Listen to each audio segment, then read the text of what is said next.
Dennis, nandito kami! Narito na po ang programang handang umaksyon sa inyong mga panawagan, hindi mamaya, hindi bukas, kundi ngayon na. Kasama po ninyo nag-iisang dalaginting ng teleradyo, Tita Winnie Cordero. Magandang hapon mga kapamilya. Ito po ang programang DZMM Action ngayon na maghahatid na isang oras ang iba't ibang kwento ng pag-asa at pagkakaisa. Mga kwento ng buhay na magbibigay aral at inspirasyon. Ako, si Doc Dennis, ang inyong katuwang sa paghanap ng solusyon.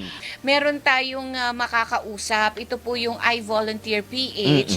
Sila po Yes. ay isang non-government organization na tumutulong. Hindi sa mga biktima ng mga kalamidad, kundi tumutulong po sila sa mismong mga tumutulong. Yes, helping the helpers. Yes! Di ba? Kailangan din nila ng help. Totoo yan. Yun, di ba? Totoo yan. Alam mo nga, di ba yung mga sumasabak dito sa mga rescue, kailangan din kaya nila ng debriefing, di ba, Dok? Yes, not only that. Imagine, nagsasacrifice sila, ha? Oo. Iniiwan ng pamilya nila Yes. para tumulong sa iba.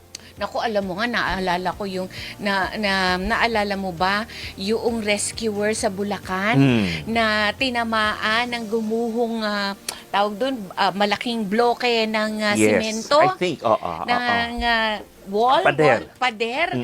Tapos apat ba sila o lima?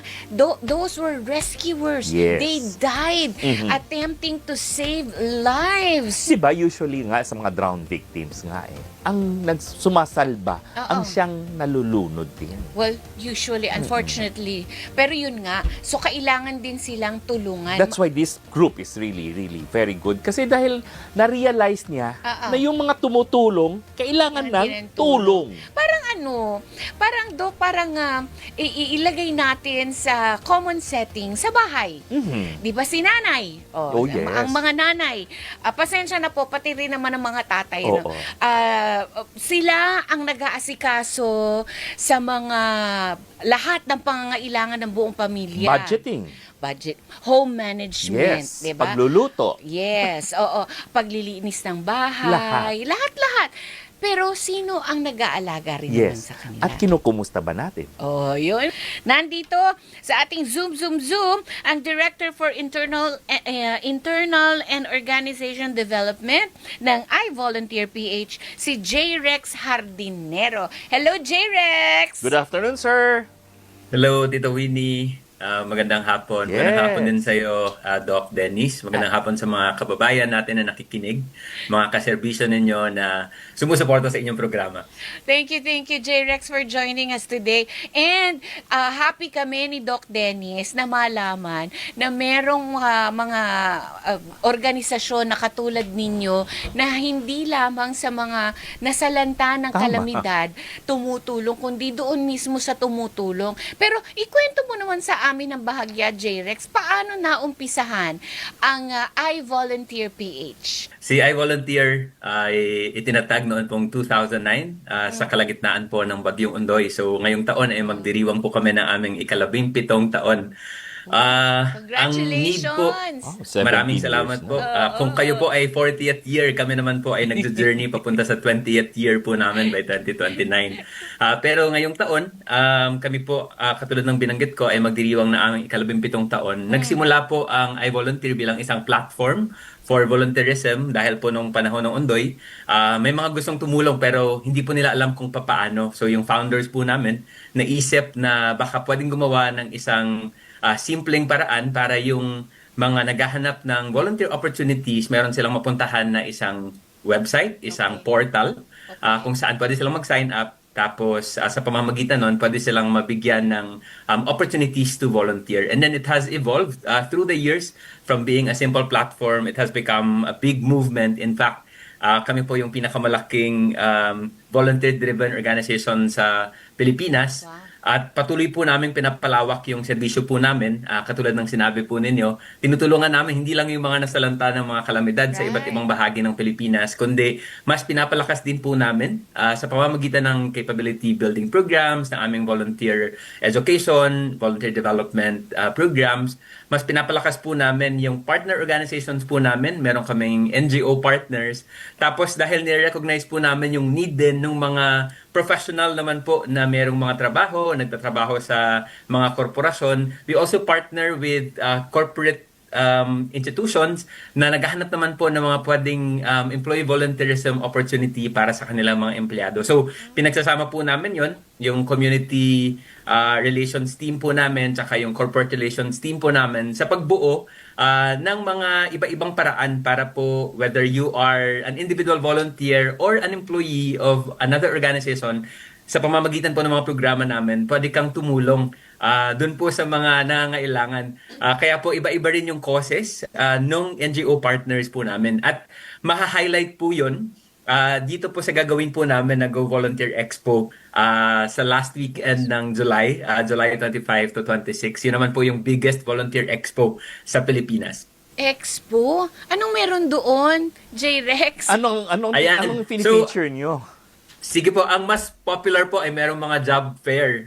Medyo ganun okay. po yung inspiration. Dun sa mga job fair po, syempre naghahanap ng trabaho yung mga kapwa Pilipino po natin.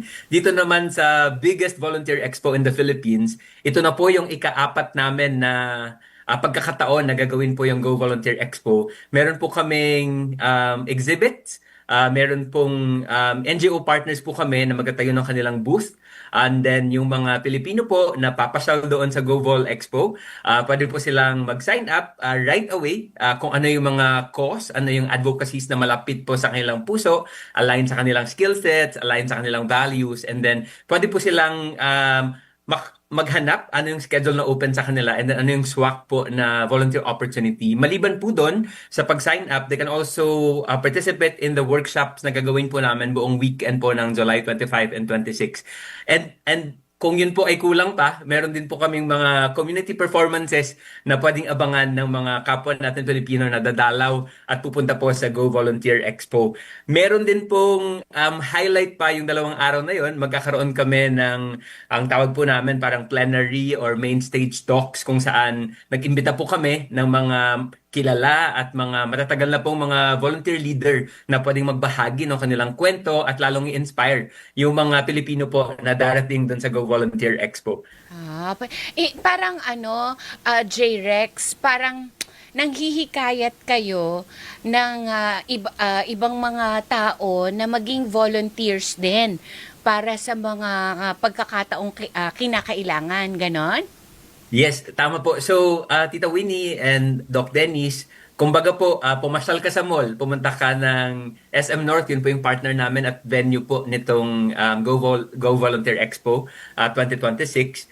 Pag pumunta ka po doon, pwedeng alam mo na kung ano yung cause, ano yung advocacy na gusto mong tulungan or maaaring tinutulungan mo na. Pero po pwede din na talagang pumasyal ka lang sa mall, tapos napadaan ka, and then na-curious ka, and then through our NGO partners, pwede kang i-orient, pwede kang i-brief tungkol sa kanilang cause. And then kung mag-resonate or mapukaw ang iyong damdamin tapos maging interesado ka, pwede kang mag-sign up in any of the volunteer opportunities po that we co-create together with our NGO partners. So, ang disenyo po ng mga programa namin sa iVolunteer ay po pwede po yung mga pwedeng uninformed or yung mga hindi pa po alam kung paano sila pwedeng mag-volunteer. Pwede din po yung mga indifferent, pwede yung mga kakaalam lang kung paano pwedeng mag-volunteer. At through our programs po on volunteer education and volunteer development, tinutulungan din namin itong mga volunteer na to na mag-journey towards becoming more influencing, parang sila mismo maging mga volunteer leader din on their own para pagbalik nila sa communities nila, they can also maybe amplify further yung advocacy po na nasa lubong or natuklasan po nila through GoVol Expo. Pero J-Rex, what kind of volunteers do you need? What age group? Or sabihin natin, meron ba tayong gender predilection? When you say volunteer variants, what are the different variants of volunteers that you need? Dahil sabi mo, i-subclassify mo, i-classify mo. So, ibig sabihin, iba't ibang rating, iba-ibang capability. Ano ba ang meron At dyan? iba-ibang sektor. Yes, parang Pwede pong iba-ibang sektor. Pero si iVolunteer Philippines po, isa sa values po namin bilang isang organisasyon ay inclusivity. So, lahat po ng pwedeng mag-volunteer. Ang mission po namin ay gawing bayani ang bawat Pilipino para mas ma-concretize, mas maging konkreto po yung katulad ng title po ng inyong programa, yung action ngayon ng mga Pilipino para mas imagine tsaka makapag-ambag po talaga sila sa nation building at mas maging totoo po yun sa kanilang karanasan. So we welcome all age groups pero mas siguro po kung minor po yung mag-volunteer, in-encourage din namin na may kasama siyang guardian or adult to accompany him or her. Pero lahat po ng sektor, welcome to join us. Katulad po ng binanggit ko, young professional man kayo, pwedeng estudyante, pwedeng out-of-school youth.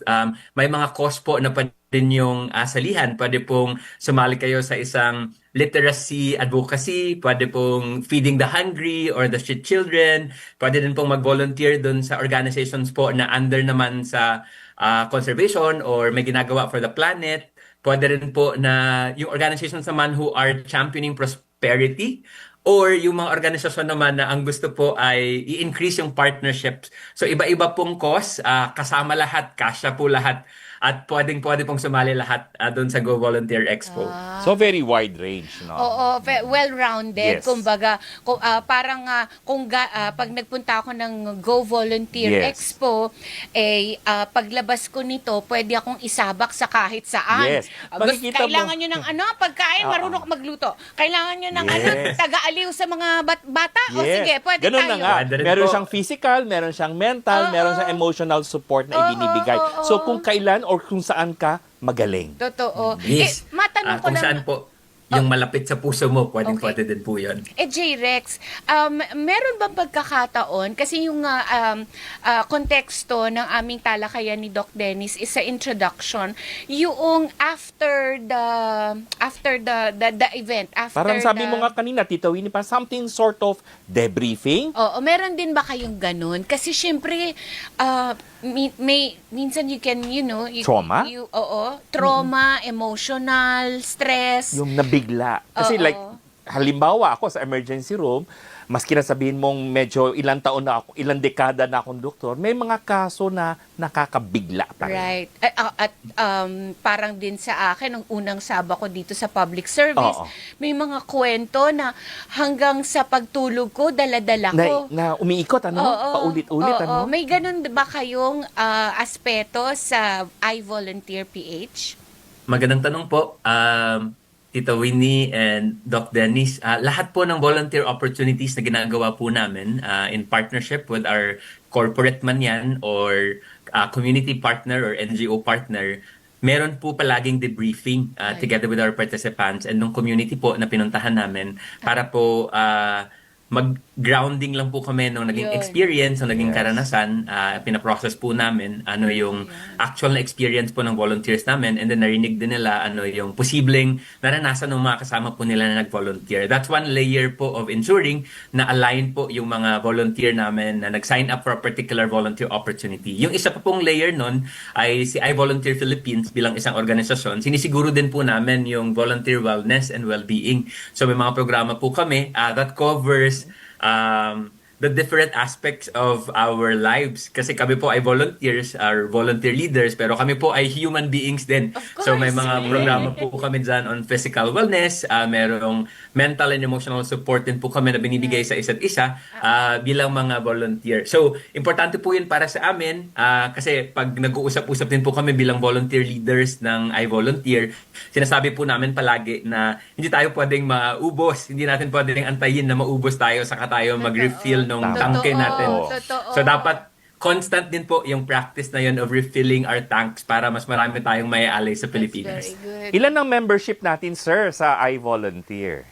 Sige po, meron pong pangaparaan kasi para mag-sign up po sa iVolunteer na hindi mo kinakailangan maging staff ng iVolunteer. Kami po na mga staff ng iVolunteer, yung leaders, saka po yung support staff po namin, nasa 53 po kami ngayon. That includes our team here in Metro Manila, tapos may team po kami sa Davao. Pero marami pong nagsasign up. In fact po, yung Go Volunteer Davao, nakakagawa lang po namin noong June 6 and 7.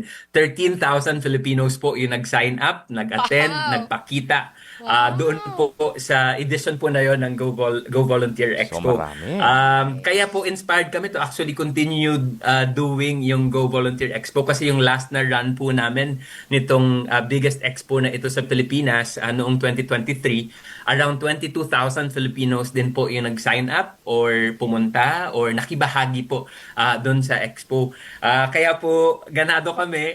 It's challenging po na task to put up a big and ambitious project po like Go Volunteer Expo. Pero sa tulong po ng partners at sa tulong po ng mga institusyon na katulad po ninyo na tinutulungan kami to amplify the message and Okay. to attract support and Yeah. maybe new volunteers, first-time volunteers, then yes. that inspires us to continue doing what we do po sa Very good, iVolunteer J-Rex. Philippines. Balikan ko lang yung support dun sa volunteers. How about their families? Kasi 'di ba ako as a volunteer, Oo. naiintindihan ko ang tawag dito, ang responsibilidad ko at this is my choice to help. Yes. Pero my family may not understand the sacrifices I'm going through. Kasi Or may not agree with your plans. That's right. Kasi bakit mo tutulungan yung iba? Nandito kami. Meron din ba kayong Oo. family? Parang how do you- extension. Oo. Extension of help, support, also to the family of, the volunteers. To understand. Yes. Mhm. Magandang tanong din po ulit yan. Totoo po yan.